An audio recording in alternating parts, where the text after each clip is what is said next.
నా పేరు బండగిరి సింగరయ్య గౌడ్. నేను తెలంగాణ సర్పంచుల సంఘం వ్యవస్థాపక అధ్యక్షులు, అలాగే బహుజన సత్తా రాష్ట్ర అధ్యక్షులు. బహుజన సత్తా అంటేనే బహుజనుల యొక్క సత్తా. ఎందుకంటే ఈ జవహర్నగర్ ప్రాంతంలో అంతా బహుజనులు, మెజార్టీ ప్రజలంతా బహుజనులు. ఎందుకంటే బహుజనులు ఏంటంటే కూడు గుడ్డ లేక మన వలస వచ్చిన జీవులు కాబట్టి వీళ్ళ కోసం మేము పనిచేస్తుంటాం. వీళ్ళకి ఇంకోటి ఏంటంటే రాజ్యాధికారం కూడా బలైన వర్గాలకు రాజ్యాధికారం రావాలనే ఆలోచనతో మా బహుజన సత్తా పనిచేస్తుంది. బహుజనులకు ఎక్కడున్న రాజ్యాధికారంతో పాటు అన్ని రకాల హక్కులు సాధించే దిశగా పోరాటం చేస్తున్నాం. ఇక్కడ నిజంగా చెప్తున్నా, డంపింగ్ యార్డ్ కాడ ప్రత్యేకించి నష్టపోయే వాళ్ళంతా మెజారిటీ ప్రజలంతా బహుజనులే. రెక్కాడితే కానీ డొక్కాడని జీవులు ఉన్నారు. వాళ్ళకి కనీసం వాటర్ అంత లేదు, గాలి అంత లేదు, ఉండడానికి ఇల్లు లేదు, తగిన మౌలిక వసతులు లేవు.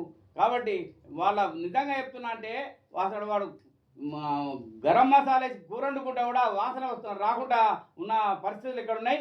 ఇక్కడ నిజంగా కూడా మేము చూస్తే మురికి కూపంగా అంటే ఎవరన్నా మంత్రి గారికి ఎన్నిసార్లు చెప్పినా ముఖ్యమంత్రి గారికి వాళ్ళ మూసీ కన్నా ప్రమాదకరమైంది. ఎందుకంటే వాళ్ళు నిజంగా వాళ్ళకు చిత్తశుద్ధి ఉంటే ముఖ్యమంత్రి గారు కూడా శాంతినగర్లో ఒకరోజు నిద్ర చేస్తే ఆయనకు విషయం అర్థమవుతుంది. కాబట్టి ఈ పోరాటాన్ని దాదాపు 10-15 సంవత్సరాల నుంచి మేము చేసుకుంటూ వస్తున్నాం. కాబట్టి ఏ ప్రభుత్వాలు వచ్చినా ఎవరు వచ్చినా వాడున్నప్పుడు వీడున్నప్పుడు వాడు హామీలు ఇస్తున్నారు తప్ప ఎవడు నిజంగా తీసుకోలేడు. కాబట్టి ఈసారి ఎవరైతే ఇప్పుడున్న ముఖ్యమంత్రి తక్షణమే నిర్ణయం తీసుకొని డంపింగ్ యార్డ్ వెంబడే రిమూవ్ చేయకపోతే తగిన ఏ ప్రభుత్వానికైనా తగిన గుణపాఠాలు చెప్పగలమని తెలియజేస్తుంది. డంపింగ్ యార్డ్ బాధితులకు విజ్ఞప్తి.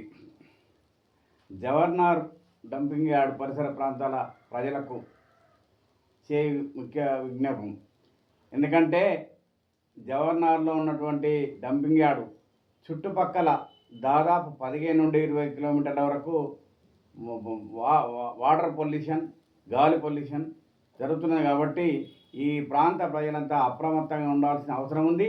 ఇది నిజంగా ఒక బడుగు బలైన వర్గాల మీద ఒక గుదిబండగా ఏర్పడ్డది. ఎందుకంటే జవహర్నగర్ ప్రాంతంలో అంతా బడుగు బలైన వర్గాలు, వలస కూలీలు దాదాపు భారతదేశం అంతటి నుంచి, తెలంగాణ అంతటి నుంచి, అన్ని గ్రామాల నుంచి వలస కూలీలు అంటే అంతా బడుగు బలమైన వర్గాల ప్రజలే. కాబట్టి ఇది నిజంగా ఈ ప్రాంతంలో ఈ ప్రపంచంలో 4వ ప్రమాదమైన హెచ్చరిక చేసిండ్రు.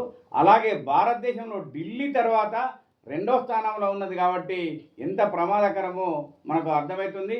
ఈ ప్రాంతంలో నిజంగా చూస్తే ఈ ప్రాంతమే కాదు, దమ్మాయిగూడ, నాగారం, యాదగిరిపల్లి, కీసర తదితర ప్రాంతాలు దాదాపు 20 కిలోమీటర్ల వరకు గాలి కాలుష్యం ఉంది. ఇంకోటి ఏమంటే ఈ యొక్క డంపింగ్ యార్డ్ నిర్వాహకులు క్యాపింగ్ అని చేశారు. క్యాపింగ్ వల్ల ఏమీ ప్రయోజనం లేదు. క్యాపింగ్ అనేది ఇంకా దానివల్ల ఇంకా నష్టమే తప్ప, క్యాపింగ్ అనేది దాని మీద వేసి వాడు మళ్ళీ చెత్త పోసుకోవడానికి వేస్తున్న నాటకం తప్ప ఇంకోటి ఏం లేదు. ఇంకోటి ఏంటంటే మనమంతా ఉద్యమాలు చేసినప్పుడు ఏంటంటే వాడు మళ్ళీ ఒక సాగు చెప్తాడు. ఏం సాగు అంటే మేము క్యాపింగ్ చేస్తున్నాము, లేకపోతే పవర్ ప్లాంట్ వల్ల ఇంకా ప్రమాదం. ఎందుకంటే ఆ పవర్ ప్లాంట్ నుంచి వచ్చే పొగ నుంచి వచ్చే రేణువులు దాదాపు గాలిలో కలిసి 20 కిలోమీటర్ల వరకు విస్తరిస్తుంది. దానివల్ల ఈ యొక్క ఊపిరితిత్తుల వ్యాధులు, చర్మ వ్యాధులు, రకరకాల వ్యాధులతో బాధపడుతున్నారు. ఈ ప్రాంతంలో నిజంగా చెప్పాలంటే ఎక్కడ లేనంత చాలామంది రోగులు ఉన్నారు.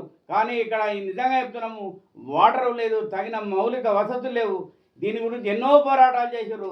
కానీ ఎవరికి వారే కొందరు ఏంటంటే లోపాయికారిగా ఇక్కడున్న రాజకీయ నాయకులు కొందరు అయోధ్య రామరెడ్డితో కుమ్మక్కై కొంత దీన్ని ఇక్కడ ఉన్న ఉద్యమాన్ని కూడా చల్లార్చే విధంగా ఉంది. కాబట్టి నిజంగా చెప్తున్నాం, ఇక్కడ ఉన్న అన్ని రాజకీయ నాయకుల పార్టీలు, అన్ని కుల సంఘాల నాయకులు, అన్ని ప్రాంతాల మహిళా యువకులు అంతా కలిసి ఇది ఒక జీవించే హక్కును కాలరాసే విధంగా తయారైంది. కాబట్టి వెంటనే మనమంతా దీని మీద పోరాటం చేయాల్సి ఉంది. ఎందుకంటే ఇప్పుడున్న ముఖ్యమంత్రి కూడా తెలుసు, ఆయన కూడా ఇక్కడ ప్రాతినిధ్యం వహించిన ఈ మేడ్చల్ మల్కాజ్గిరికి ప్రాతినిధ్యం వహించుండు. ఇక్కడి ప్రాంత విషయాలు కూడా తెలుసు. కాబట్టి తక్షణమే ముఖ్యమంత్రి గారు కూడా ఈ యొక్క దీన్ని తక్షణమే రిమూవ్ చేయాలి. ఇంకోటి ఏంటంటే ఈ ప్రజల ప్రాణం ముఖ్యమా, అధికారం ముఖ్యమా అనుకోకుండా ప్రజల ప్రాణాలే ముఖ్యమని తెలుసు. కాబట్టి దీన్ని రిమూవ్ చేయాలి. ఇప్పుడు ఇప్పుడు బంద్ చేస్తే కూడా 100 సంవత్సరాల వరకు దీని యొక్క అవశేషాలు ఉంటాయట.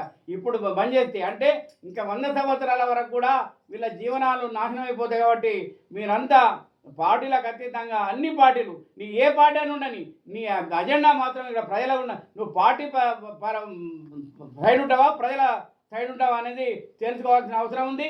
ఇక్కడున్న రాజకీయ నాయకులు, రాజకీయ పార్టీలకు హెచ్చరిస్తున్నాం, రేపు జరగబోయే ఎన్నికలలో మీ ఎవరి నిజ స్వరూపాలు బయటపడతాయి, ఎవరిని మట్టి గరిపాలో మా పేద ప్రజల చేతిలో ఉంది. కాబట్టి మీరంతా నిజంగా కూడా న్యాయబద్ధమైన జీవించే హక్కును కోల్పోకుండా కనీసం మనకు దొరికే గాలి, నీరు, ఇలాంటి గూడు లాంటి కనీస వస్త్రాలు, మౌలిక వస్త్రాలు ఉండాలి. కాబట్టి అవి కూడా స్వేచ్ఛగా మన దొరికే గాలి కూడా కలుషితమవుతుంది, నీరు కలుషితమవుతుంది. ఇక్కడ చూస్తే నిజంగా చెప్తున్నా, వచ్చే లారీల నుంచి అంటే మన తెలంగాణలో ఉన్న ట్విన్ సిటీలో ఉన్న అన్ని గ్రామాల నుంచి వచ్చిన చెత్త అంతా రోజు దాదాపుగా 10,000 టన్నులు వస్తుంది. ఆ 10,000 టన్నులకు ఆ గుట్ట క్యాపింగ్ చేయడం వల్ల పెరుగుతుంది తప్ప, ఎందుకంటే సోద్యం ఉంది, శివలింగం పెరుగుతుందంటే కింద ఏదో విత్తనాలు వస్తే శివలింగం పెరుగుతుందని వాళ్ళు చెప్పినట్టు ఈ గుట్ట కూడా పెరుగుతుంది. ఒకప్పుడు పర్యావరణ విధంగా ఆ గుట్టకు పులి కూడా మనం చూసిన దాఖలాలు ఉన్నాయి. అక్కడ చెరువులో కూడా మనము స్నానాలు చేసుకున్న దాఖలాలు ఉన్నాయి. కాబట్టి చాలామందికి తెలియకూడదు. కాబట్టి నిజంగా ఇది ఒక మురికి కూపంగా తయారు చేశారు. కాబట్టి దీన్ని వెంటనే తొలగించి ప్రాంత ప్రజల జీవన విధానాన్ని మెరుగుపరచాలని, లేనిచో రేపు జరగబోయే ఈ ఉద్యమాలలో మనమంతా పాల్గొని నిజంగా చెప్తున్నాం, మనము నిజంగా ఏదంటే ఒక న్యాయపరమైన యుద్ధం చేస్తున్నాము, జీవించే హక్కు కోసం, బడుగు బలైన వర్గాల కోసం మనం పనిచేస్తున్నాం. కాబట్టి ఇది అందరి ప్రాణాలతో చెలగాటం ఆడుతుంది. కాబట్టి రేపు ఎవరు ఉద్యమం చేసినా మనమంతా సహకరిస్తూ ఇక్కడి నుంచి ఈ డంపింగ్ యార్డ్ను తీసివేసే వరకు మనమంతా పోరాటం చేయాల్సిన అవసరం ఉంది. ఎందుకంటే అక్కడ 3-4 ప్రాంతాలలో పెట్టినప్పుడు అక్కడ ప్రాంతాలు వాడి చెత్తనట మన దగ్గర వేయాలట. అంటే వాడి చెత్తను వాడు వేసుకోడు కాబట్టి మన దగ్గర వేస్తాడు. కాబట్టి ఇలాంటి దానికి మనం గొర్రెల్లాగా ఉంటే ఇలానే ఉంటుంది మన బ్రతుకులు.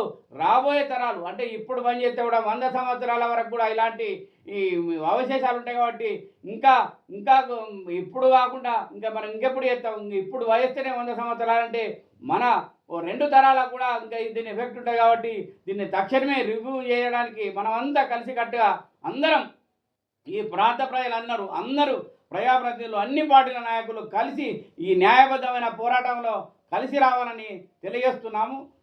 జై తెలంగాణ, జై